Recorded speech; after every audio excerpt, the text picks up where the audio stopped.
할렐루야.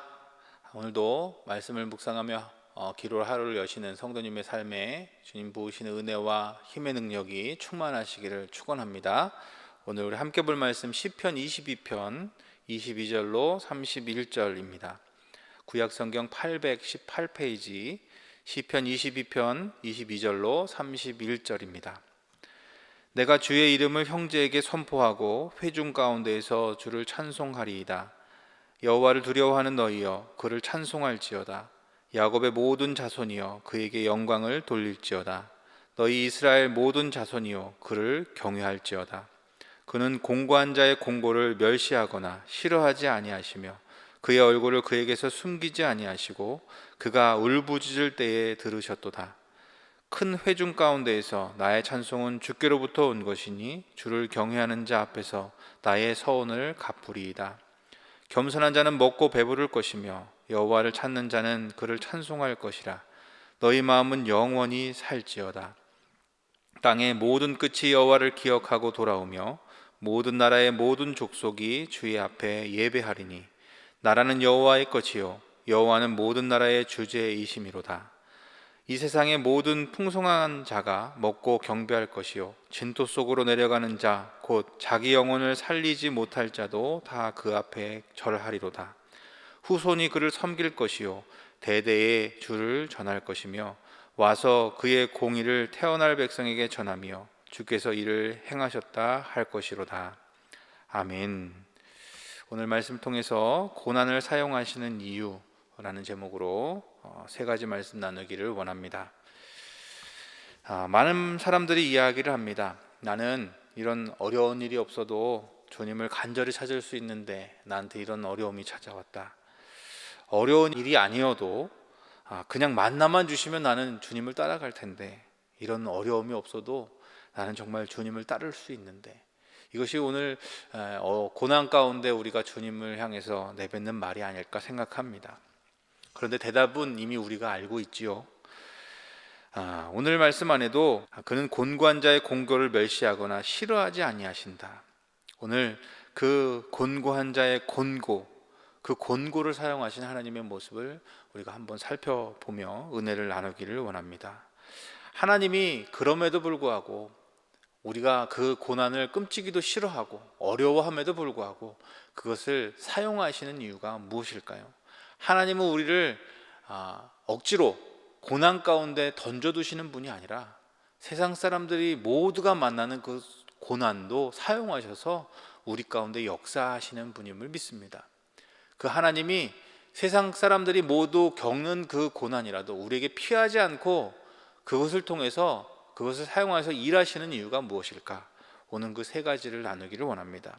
그 첫 번째는 주님을 깊이 만나게 하시는 도구가 고난이다라는 것입니다. 고난 가운데 우리는 자신의 근본적인 모습을 볼 때가 많습니다. 그냥 좋은 때 평소에는 그것이 드러나지 않습니다. 고난 가운데에서야 비로소 드러나는 우리의 모습들이 있습니다. 베드로의 모습은 평소에 주님 앞에 정말 담대하고 주님 앞에 거침이 없는 모습이었던 것 같습니다. 그런데 고난 가운데 나타난 베드로의 모습은 전혀 그렇지 않았습니다. 주님을 절대 부인하는 일이 없다. 주님을 끝까지 사랑할 것이다. 그의 아주 대담한 고백과는 다르게 그는 주님을 3번 부인했고 가장 큰 절망으로 빠져들어갔던 사람입니다. 베드로 스스로 자초한 그런 고난이 있을지라도 그 고난 가운데 베드로는 하나님이 그를 만지시는 것을 경험하게 됩니다. 그 고난 가운데 비로소 주님이 아니면 안 된다라는 것을 발견하게 되는 것입니다.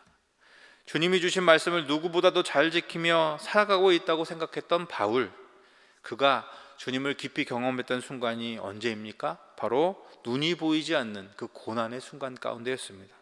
그 절망 가운데였습니다. 출애굽을 우리는 잘 알고 있습니다.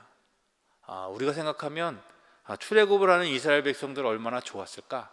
그런 생각을 가끔 하곤 합니다. 왜냐하면 하나님이 함께 하시는 것이 눈에 보이기 때문입니다.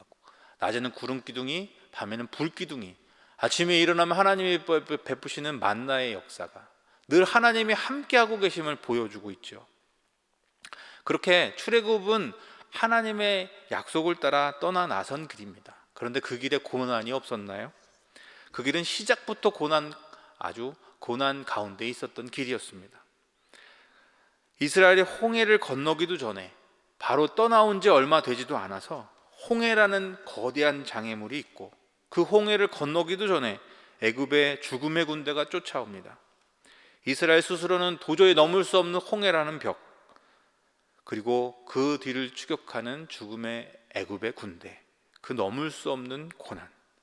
그런데 그것을 통해서 하나님이 보여주시려고 하는 것이 있었습니다. 앞서가던 구름기름이 애굽의 죽음의 군대가 이스라엘을 덮치려 하자 이스라엘과 애굽 군대 사이로 그 구름 기둥이 자리를 옮깁니다. 그리고 그 가운데는 구름과 흑암이 있어서 밤새 애굽의 군대가 이스라엘 가까이 못하게 하였다. 하나님은 그렇게 말씀을 통해서 우리에게 그것을 보여주십니다. 하나님이 그것을 통해서 보여주신 것은 이스라엘 백성들에게, 이제 길을 떠나는 그 이스라엘 백성들에게 너의 길은 내가 지킨다라는 것을 보여주고 싶으셨던 것입니다. 눈앞에는 바다, 더 이상 길이 없습니다. 그러나 하나님이 지키시는 밤이 지나자 거기는 마른 땅이 있었습니다. 그것을 통해서 하나님이 보여주시는 것이 있었습니다. 너희의 길은 내가 인도한다. 우리에게도 마찬가지인 줄로 믿습니다. 우리가 지금 당하는 위기의 상황 속에서 하나님이 보여주시고자 하시는 뜻이 있습니다. 그 안에서만 만날 수 있는 하나님의 은혜가 있습니다. 그렇게 고난은 주님을 깊이 만나게 하시는 도구가 됩니다. 지금 어려운 가운데 있으십니까? 그것이 주님의 도구가 될 수 있기를 간절히 바랍니다. 그때 주님을 바라보셔야 합니다. 주님이 나에게 이것을 통해서 무엇을 보게 하려 하실까? 보기를 원하실까? 그것에 집중할 때 우리는 보게 될 것입니다. 길이 없는 곳에서 바다를 여시는 주의 인도하심을 보았던 이스라엘처럼 죽음의 길, 저 군대들은 도저히 피할 수 없다. 더 이상 방법이 없다. 피할 길이 없다. 그렇게 절망했던 그들에게 암흑과 구름을 통해서 그들을 지키시는 하나님, 그래서 너희는 내가 지킨다를 보여주셨던 그 은혜, 어려움 가운데 주님을 바라보는 자만이 누릴 수 있는 은혜인 줄로 믿습니다. 오늘 모든 성도들의 삶이 그 은혜를 누리는 삶이 되기를 간절히 소망합니다. 두 번째로 하나님이 고난을 사용하시는 이유가 있습니다. 그것은 고난이 나를 단련하는 도구가 되기 때문입니다. 한 마을에 오랜 가뭄이 들었습니다. 그 마을에 있던 저수지와 시냇물, 계곡의 물줄기들이 모두 말라버렸습니다. 논바닥은 거북이 등짝처럼 이렇게 쪽쪽 갈라지고 깊이 패어버렸고, 풍성한 잎새를 가지고 있던 모든 나무들이 금방 말라 죽어버렸습니다. 그런데 이상한 일이 있었습니다. 산 꼭대기에 있는, 그것도 높은 산 꼭대기에 있는 나무들은 여전히 푸른 잎을 가지고 있었던 것입니다. 그 이유를 조사하던 사람들은 놀라운 것을 발견하게 됐습니다. 산 꼭대기에 있던 나무들은 평소에 물이 없기 때문에 그 부족한 물을 향해서 뿌리를 깊숙이 내렸기 때문에 그 가뭄 중에도 그 깊숙이 내린 그 뿌리의 끝에서 물을 발견할 수 있었습니다.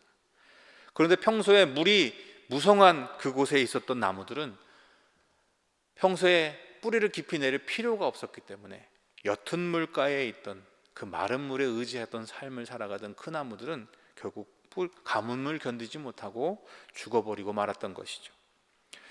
믿는 사람들에게도 세상 사람들이 겪을 수 있는 어려움은 언제나 찾아올 수 있습니다. 하나님은 그런데 그것을 그냥 어려움에 두시지 않고 그것을 사용하셔서 그것을 이길 믿음을 주십니다. 고난은 그렇게 더 큰 믿음의 걸음을 걸을 수 있게 나를 단련하신 하나님의 도구가 됩니다.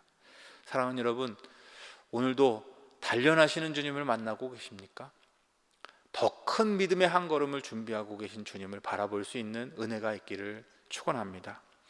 마지막으로 세 번째, 하나님이 고난을 사용하시는 이유는요, 그 고난의 시간이 그릇을 준비하는 시간이기 때문입니다. 주실 은혜를 담을 그릇, 그것이 준비되어 있으십니까? 제가 이 이야기를 할 때마다 드는 이야기는 늘 똑같습니다. 그것은 사울과 다윗입니다. 사울은 자신이 왕이라는 것을, 그 은혜를 담을 그릇을 준비할 시간이 없었습니다.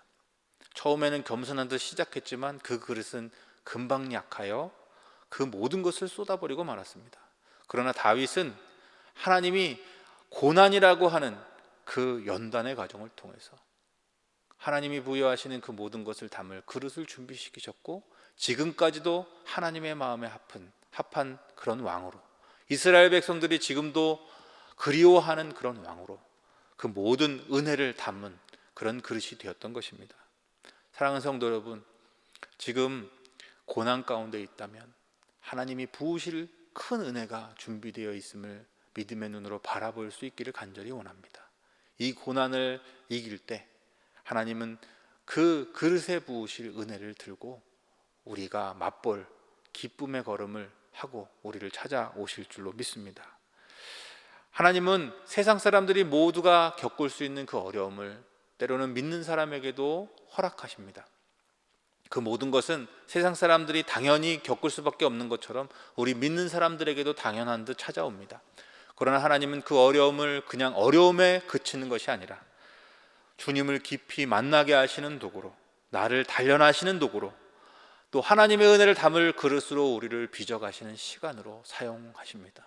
그 시간 안에 있다면 그 안에 함께 하셔서 그것을 통해서 이루실 하나님의 놀라운 계획을, 그리고 우리에게 늘 선한 것을 주시는 그 분의 선하심을 믿으며 그 모든 것을 이기고 하나님께서 부으시는 그날에 그 모든 것을 담는 단단한 그릇으로 주님을 더 깊이 만난 믿음의 사람으로 우뚝 서갈 수 있기를 주님의 이름으로 축원합니다.